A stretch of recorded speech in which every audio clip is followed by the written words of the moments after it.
សួស្តីមកទាំងអស់គ្នាថ្ងៃនេះខ្ញុំមានរបស់លេងថ្មីទឹកតែចូលស្តុកជាប្រភេទរំញោមមានច្រើនកម្រិតប៉ុន្តែសម្រាប់មុខនេះគឺមានជាប់មកជាមួយនឹងអណ្ដាត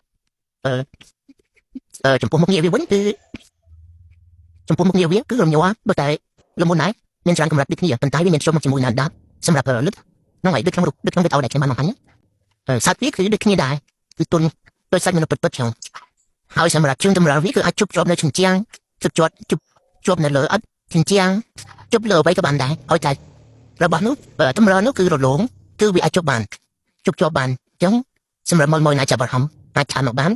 ខ្ញុំលក់ក្នុងតម្លៃ$30មួយម៉ូតព្រោះថាម៉ូតនេះគឺវាមានពីរមុខងារប្រភេទ